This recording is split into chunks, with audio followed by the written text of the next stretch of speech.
Hello. आप जैसा कि देख रहे हैं कि नेपोलियन के बारे में हम लोग पढ़ रहे हैं और आपका स्वागत है स्टडी कॉर्नर में।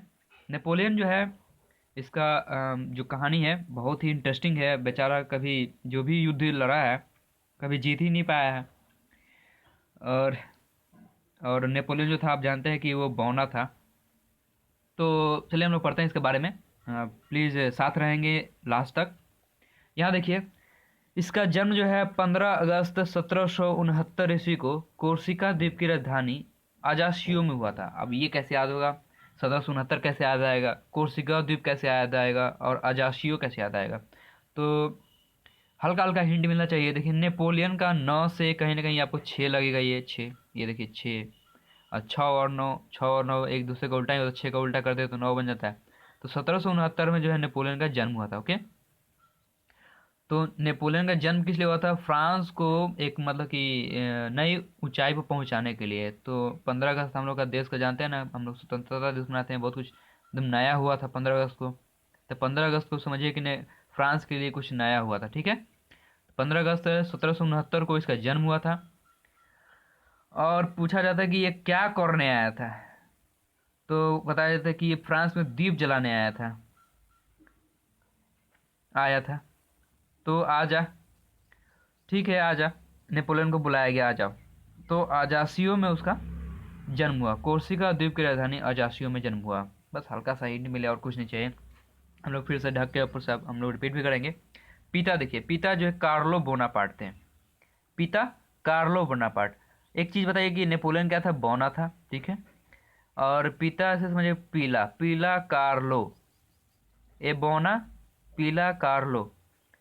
समझ गए? नेपोलियन को बोला जा रहा है कि तुम अगर कार लेना है तो पीला कार लो। तो पिता कौन थे? Carlo Bonaparte. शिक्षा जो है ब्रिटेन के सैन्य एकेडमी में मिला था। ब्रिटेन के सैन्य एकेडमी में मिला था उसको। अगला देखिए, यहाँ पे एक चीज बता दूं, 1769 के बाद ये देखिए अगर उसको उल्टा कर दे, 6 9 को उल्टा तो 9 6, तो यानी कि पहला डेट इसके बाद तुरंत हमको क्या मिला? 9 6 का मिला उल्टा। 1769 69 को 6 को इधर, 9 को इधर कर दे तो 1796। तो तुरंत आपको डेट ये याद रखना कि 1796 आने वाला है। 1796 में क्या हुआ था? चलिए, 1796 में देखिए नेपोलियन आया तो अपना प्रभुत्व जमाने के लिए क्या करना होगा? उसको छोटा छोटा कुछ कुछ काम करना पड़ेगा। पहले तो कुछ ख़त्म करना होगा, फिर कुछ बनना होगा, फिर कुछ उसके ऊपर बनना होगा, और ऐसे कर करके फिर अपना विस्तार फैलाना होगा। तो ऐसा ही उसने कुछ किया है। तो 1796 से उसका शुरू होता है सफ़र। और देखिए इसने क्या किया, इटली में ऑस्ट्रिया के प्रमुख को क्या कर दिया? समाप्त कर दिया। सबसे पहला काम क्या है? ऑस्ट्रिया के प्रमुख को समाप्त कर दिया। एक चीज़ आप पढ़ रहे हैं कि अभी जब हम लोग फ्रांस की क्रांति, इसके पहले मैंने वीडियो अपलोड किया था, उसमें उसमें भी ऑस्ट्रिया, ठीक है, इटली, ऑस्ट्रिया, ब्रिटेन, यही 3 नाम आ रहा था। ऑस्ट्रिया तो एकदम मतलब कि आप यहाँ पे ध्यान दीजिएगा, ऑस्ट्रिया का हमेशा जिक्र हो रहा है। तो सबसे पहला काम इसने क्या किया? 1796 में ऑस्ट्रिया के प्रमुख को समाप्त कर दिया। अब यहाँ देखिए 3 3 जोड़ते जाइए, यहाँ 3, यहाँ 3 और यहाँ पे 3। समझ गए? तो आस पास का ही है, और आस पास वाला सब क्या है? खत्म करना, बनना, खत्म करना, बनना, यही सब है। देखिए एक और देखिए 3 साल बाद 1799 में फ्रांस की डायरेक्टरी का शासन अंत हुआ। तो डायरेक्टरी पद जो है वो खत्म। और इसी 1799 में वो क्या बना? प्रथम कौंसिल बना। और इसी 3 साल बाद, 1799 का 3 साल बाद 1802 क्या हुआ? वो जीवन भर के लिए कौंसिल बन गया। क्लियर? तो हम लोग यहाँ तक क्या पढ़े, चलिए हम बताते हैं कि नेपोलियन जो है वो 15 अगस्त 1769 को आया। और वो उसका जो जन्म हुआ था कोर्सिका द्वीप की राजधानी अजासियो में हुआ था। ठीक है। उसके पिता जो थे कार्लो बोनापार्ट थे। शिक्षा जो थी वो आपका ब्रिटिश ब्रिटिश में हुआ था, इंग्लैंड में, ब्रिटिश सैन्य अकेडमी में। अब जो है 1796 में उसका क्या हुआ? 1796 में उसने जितना भी इटली का, ऑस्ट्रिया का जो प्रमुख था उसको क्या कर दिया? उसने समाप्त कर दिया। अब हम लोग 3 साल आगे बढ़े तो 1799 आएगा। तो 1799 उसने क्या किया? उस समय क्या हुआ था कि जो डायरेक्टरी का पोस्ट था वो एंड हो गया। तो और 1799 में ही ये पहला काउंसिल बना। और 3 साल बाद यानी 1700 1802 में क्या हुआ कि परमानेंट कौंसिल बन गया जीवन भर के लिए, जब तक जिंदा है तब तक कौंसिल रहेगा। तो यहाँ तक नो डाउट है। तो यहाँ पे जो छोटा छोटा आप काम देख रहे हैं वो मैंने कि अंत करना और बनना, यही था उसका। अब यहाँ देखिए, अब जब चारों ओर से सब कुछ मतलब क्लियर हो गया, तो 1804 में चारों ओर से सब कुछ क्लियर होने के बाद 1804 में क्या हुआ, वो सम्राट बन गया। क्लियर। 1804 में क्या बना, नेपोलियन फ्रांस का सम्राट बन गया। अब आगे, आधुनिक फ्रांस का निर्माता जो है नेपोलियन को ही माना जाता है। अब हम लोग नेपोलियन नेपोलियन इतना रट रहे हैं, तो कुछ तो बात होगा नेपोलियन में, इसलिए तो हम लोग नेपोलियन पढ़ रहे हैं। तो नेपोलियन जो था एक्चुअली वो फ्रांस का, आधुनिक फ्रांस का जनक कहा जाता है, इसलिए इसलिए हम लोग उसका जिक्र करते हैं, उसका नाम हम लोग पढ़ते हैं, और एग्जाम में भी इसके बारे में पूछा जाता है इसलिए। आगे, नेपोलियन ने ही सर्वप्रथम इंग्लैंड को बनिया का देश कहा था, इसीलिए तो इसका बेचारा झगड़ा होते रहा है इंग्लैंड से। क्या कह दिया इंग्लैंड को, बनियों का देश। समझ रहे बात को। हमेशा मतलब 36 का आंकड़ा किसके साथ रहा है, इंग्लैंड के साथ। जितना युद्ध लड़ा है किसके साथ लड़ा है, इंग्लैंड के साथ। इसलिए आप समझ रहे कि पहले ही उसका दुश्मनी हो चुका है। बनियों का देश इसने कह दिया था कि इंग्लैंड जो है वो बनियों का, ई नेपोलियन बोला था ई बनियों का देश है, ई बनियों का देश है, ई फॉर इंग्लैंड। चलिए, नेपोलियन ने अपनी पत्नी जोजेफाइन को साइन कर दिया तलाक पेपर पे। फाइन को क्या कर दिया, साइन कर दिया तलाक पेपर पे।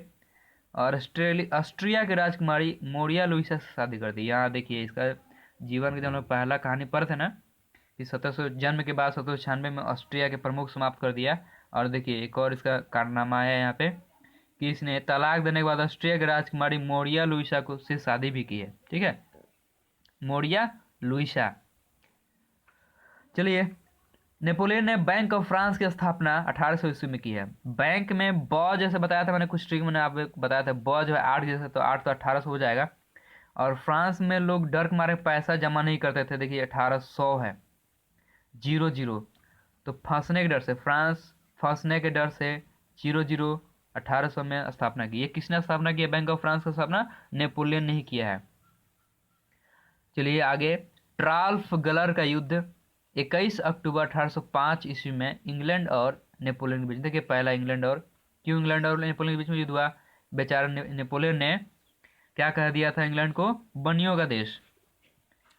ठीक है, ट्राफलगर का युद्ध जो है 21 अक्टूबर 1805 ईस्वी में इंग्लैंड और नेपोलियन के बीच में हुआ, ट्राफलगर।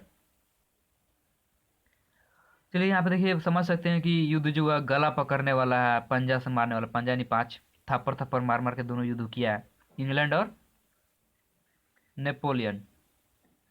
ये इसका गला पकड़ा होगा, ट्राफलगर हो गया, ये इसको पंजा पंजा थप्पड़ थप्पड़ मारा होगा, तो 1805 हो गया। युद्ध तो ऐसा ही होता है ना, कोई गला पकड़ता है, कोई झापड़ झापड़ मारता है ऐसा समझिए। चलिए आगे,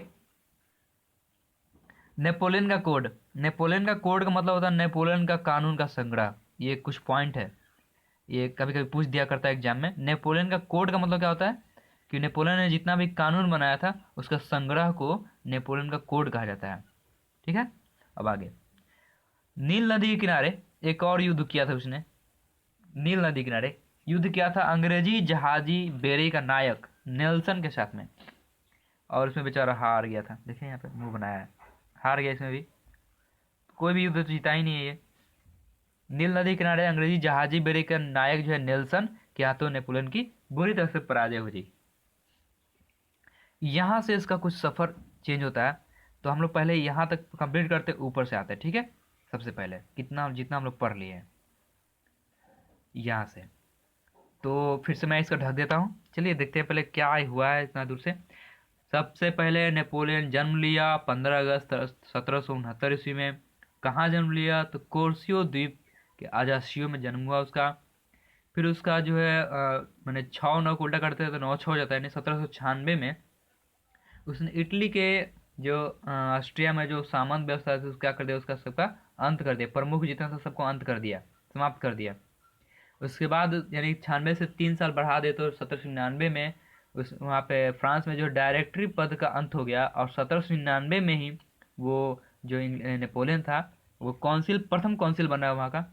और फिर 3 साल बाद, बनने बिगड़ने वाला बात है सर, 3 साल बाद यानी 1802 में वो परमानेंट वहाँ का जीवन भर के लिए आजीवन वहाँ का काउंसिल बन गया।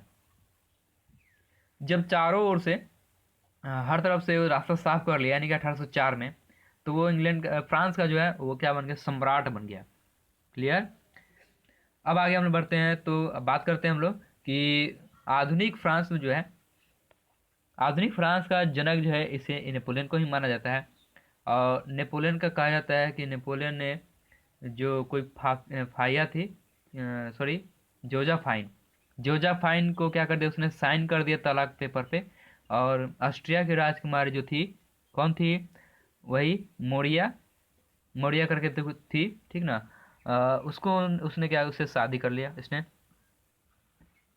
फिर है, नेपोलियन क्या कर दिया था इसके बाद कि एक पहला उसने युद्ध लड़ा था ट्राफलगर का, गला पकड़ने वाला। तो अंग्रेजों ने पंजा से उसका पंजा पंजा मारा था। 1805 में हुआ था ट्राफलगर का युद्ध, इंग्लैंड और नेपोलियन के बीच में हुआ था। अगला बात करते हैं, तो नेपोलियन जो था वो एक युद्ध भी लड़ा था, एक और युद्ध नील नदी के किनारे, वो नेल्सन के साथ में। उसमें बेचारा उसका क्या हुआ, बुरी तरह से पराजय हुआ था। यही थे हम लोग पढ़े थे। एक चीज़ और इसमें कुछ पॉइंट पढ़े थे कि नेपोलियन का कोड का मतलब क्या होता है। नेपोलियन का कोड का मतलब होता है नेपोलियन के कानून का संग्रह। इसके बाद इसके अलावा हमको लग रहा है कुछ छूट रहा है, सब कुछ हो चुका है। हाँ, एक चीज़ पॉइंट छूटा था कि नेपोलियन ने बैंक ऑफ फ्रांस की स्थापना 1800 में की थी। बिल्कुल नो डाउट, आप थोड़ा सा ध्यान देंगे, बात को समझ भी रहे होंगे, याद भी हो रहा होगा आपको आसानी से। चलिए, नील नदी किनारे जो है, ये तो मैंने बता दिया कि नेल्सन के हाथों क्या हुआ, उसका बुरी तरह पराजय हुई थी। यहाँ से जो पॉइंट है बहुत इंटरेस्टिंग है, इसलिए मैंने इसको रोक के रखा है। अब यहाँ से जो है ध्यान से देखिएगा, अब बस थोड़ा सा है, थोड़ा सा है बस। 1813 ईस्वी में यूरोपीय देशों ने मिलकर, देखिए क्या हुआ कि दोनों क्या हुआ, अंग्रेजों के साथ उसने युद्ध किया, दोनों बार पराजय हुआ। अब बार बार पराजय होने के बाद बार बार कोई मतलब कि फिर से मतलब कि कुछ उंगली दिखाएगा तो लोग क्या होगा, मतलब तंग आ जाता है। अब बोलेगा हाँ तेरी की, अब तुमको बताते हैं, रुक जाओ, अब तेरे को बताते हैं। और उसने क्या किया कि पूरे यूरोपीय राष्ट्र के साथ मिल करके, जितना भी मित्र राष्ट्र था, यार तेरी तो अब मैं बताता हूँ, रुक जा। नेपोलियन के लोग बोल करके ऐसा सब राष्ट्र मिल करके ये लिपजिग, देखिए लॉ से आपको 13 याद रहना चाहिए, लॉ जो 3 जैसा ही है, देखिए ये लॉ 3 है। तो लिपजिग नामक स्थान पर इसको फिर से हरा दिया और बंदी बना करके एल्बा, मान लीजिए कि ये एल है, एल उल्टा एल है, यहाँ पे क्या है, नेपोलियन को मैंने एल्बा नामक टापू पर भेज दिया सबसे पहले। और सोचा था कि नेपोलियन थोड़ा यहाँ से भाग पाएगा। अब वो क्या हुआ कि यहाँ से कूद करके भाग गया एल्बा टापू से क्या कूद करके भाग गया, देखिए भाग गया। और भाग करके फिर से क्या हुआ, फ्रांस का सम्राट बना। ये सबको आपको बात है, सब गुस्सा के मार वाला, तेरी तो आजा नेपोलियन, अब तुमको बताता हूँ। और उसको फिर से हरा दिया लिपजिग नामक स्थान पे, एल्बा टापू पे रख दिया, फिर भी वो वहाँ से भाग गया। अब आते हैं हम लोग 1815, अंत पाकर, उफ, अब इसको नहीं छोड़ेंगे। अंत पाकर 1815, अंत पाकर 1815 इसमें मित्र राष्ट्रों की सेना ने नेपोलियन को वाटरलू के युद्ध में फिर हरा दिया और फिर बंदी बनाया। समझ रहे बात को, वाटरलू के युद्ध में उसको फिर हराया और फिर उसको बंदी बनाया। देखिए वाटरलू को अगर लिखें तो ऐसे, ये एल हो गया और ये यू हो गया। क्लियर।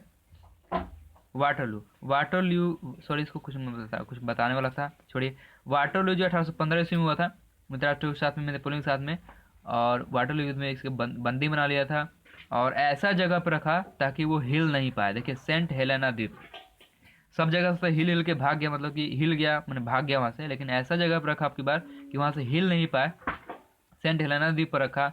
और वहाँ पे क्या हुआ कि वो उसका 1821 में उसका मृत्यु हो गया। कहते हैं ना कि वो भगवान को प्यारे हो गया, तो भगवान के पास वो चला गया। 1821 में उसकी मृत्यु हो गई और इस तरह से नेपोलियन जो है उसका एंड हो गया। थोड़ा सा 3 पॉइंट रह गया है कि नेपोलियन को एक चीज़ कहा जाता है, लिटिल कारपोरल, तो बौना था, लिटिल कारपोरल कहा जाता था। और इसका मेन जो है हारने का, पतन का कारण जो था, रूस पर आक्रमण था। रूस पर नहीं आक्रमण करता तो शायद सेफ रहता। नेपोलियन का पतन का कारण क्या था, रूस पर आक्रमण। और एक चीज़ दिया है कि वियना कांग्रेस समझौता के तहत यूरोप के राष्ट्रों ने 1815 में फ्रांस के प्रभुत्व को समाप्त कर दिया था।